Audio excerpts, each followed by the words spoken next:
Labas, vėl taip netradiciškai ne iš namų. Oi, istorija. Pavėlavau su manikūrininke susitarti dėl datos sekančios ir jinai turėjo vienintelę Liepos 29. Sakau, nu gerai, rašom, o tai turėjo būti 2 mėnesiai iki sekančio, žodžiu, su tuo pačiu manikūru turėjau pravaikščioti. Ir aišku, neišėjo, vis tiek jau praėjo daug laiko ir prašau, sakau, gal kas atsišaukė, nes man jau aš jau nagų, galima sakyti. Tai va, tai vakar vėlai vakare parašė, kad galiu ateiti 9:15, turiu ten valandėlę laisvą laiką, jeigu kažko sudėtingo piešti nereikia, nes toj. Jau per perėję, tai nesinorėjo kažkaip neprotingai elgtis. Tai va, tai pas mane paprastai būna piešinukai. Mano vienas nakas ir kitas vakar jau net laikė. Tai džiaugiuosi, kad šiandien gavau vietą. Tai dabar kaip tik ir keliauju ten su mažyliu tėtis, mažoji darželėje. O, tai įdomi prasidėjo diena. Tai tik prisistatysiu, kas manęs nepažįsta, esu Tija, Mažųjų ritmų ir mamos linija įkūrėja. Čia šiame vloge fiksuoju šiuo metu savo 52 savaičių iššūkį, kada turėčiau kardinaliai pakeisti savo ir savo šeimos gyvenimą. Žodžiu, kardinaliai, kaip ir sakiau. Ir tik priminsiu, kad jeigu neprenumeruoji šio kanalo, tai spausiu prenumeruoti, like po šiuo video ir pakomentuok, kas labiausiai tave sudomino įsijungti šį vlogą. Tai padėsi auginti kanalą ir galbūt padėsim ir kitom moterim. Tiek su mano padarimais, sakykim, tiek su mano konsultacijom. Kol kas šio vlogo partneris yra mlinija.lt, tai pridėsiu QR kodą, gali nusiskaityti, ten rasi mano visas paslaugas. Jeigu kažkur domina, drąsiai rašyk į Mažųjų ritmų ar man asmeniškai. Tai va, o aš jau beveik atėjau, tai susimatysim truputį po to.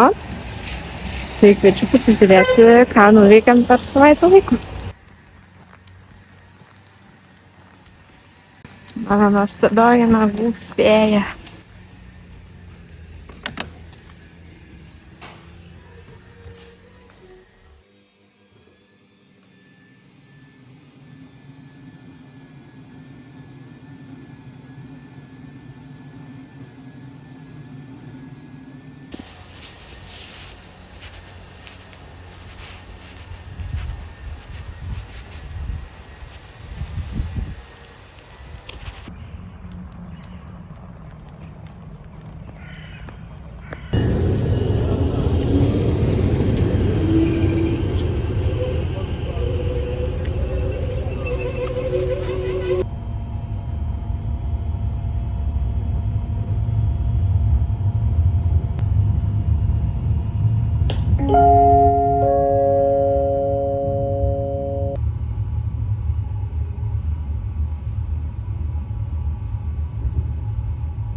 atrodo.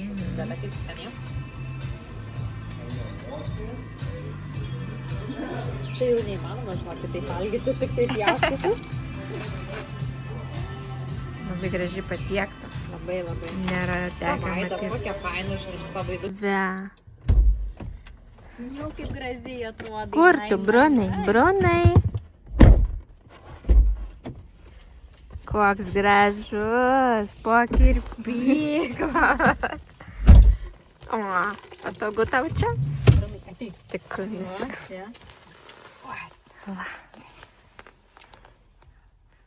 Būsi YouTube žvaigždė, žinok. Kur? Va. Įsitaisė.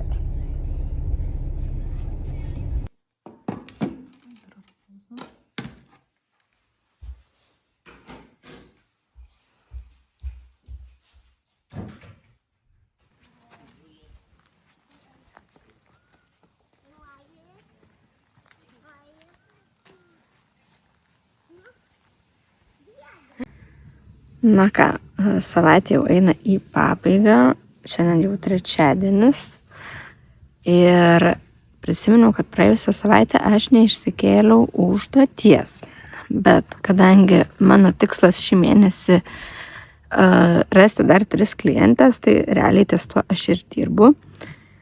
O šiaip šiai savaitė esu užsirašiusi, kad reikia parašyti toms, kurios kuria tam tikrą tematiką podcastus susisekcijom ir parašyti dar galbūt kelioms specialistams, jeigu spėsiu, nes šią savaitę jau auklytės nebeturėsiu, vakar turėjom, tai žiūrėsiu pagal laiką ir pagal galimybės, nes greičiausiai nuo ketvirtadienio namuose liks dar ir vyresnėlė.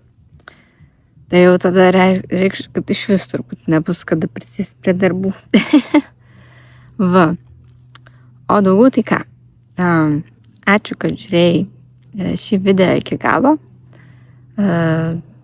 Daugiau turbūt kitą savaitę papasakosiu, kaip čia sekėsi su tais podcastais ir specialistam. Priminsiu, kad vis dar turiu 3 vietas konsultacijoms. Konsultacijos 3 yra, 3 tipų, tai veiklos monetizacijai, kuomet ieškom sprendimų, galimybių, kaip dar būtų galima komunikuoti ir rasti klientų. Plus šią vasarą esu pridėjus dovaną, kas įsigyja veiklos monetizaciją, tai dovana yra soctinklų auditas, kaip ir su dailės terapijos specialistą turėjom, tai gavo dovanų. Tada antroji konsultacija yra toms, kurios nori išsigryninti savo tikruosius tikslus ir gauti kažkokius pirmosius žingsnius jiems pasiekti. Ir trečioji konsultacija jau grinai yra socialinių tinklų auditas plus 30 dienų turinio planą pridedu. Tai jeigu tau aktualu, ar žinai draugę, kuriai tai būtų aktualu, tai drąsiai nukreipk pas mane, gali ir dovanų padovanot, galbūt gimtadienis artėja draugės, tai manau apsidžiaugtų gavusi tokią dovaną. O daugiau tai ką? Su manim galima susisiekti mažųjų ritmų arba dar, manau, per Facebooką, tai irgi pridėsiu Facebooko savo nuorodą. Ir ką? Kol kas tiek. Priminsiu, kad jeigu neprenumeruoji šio kanalo, tai spausk prenumeruoti, like po šio video ir pakomentuok, kas labiausiai patiko, ką galbūt norėtum išgirsti, ar norėtum pasidalinti savo idėją. Tai kol kas tiek ir iki kito karto.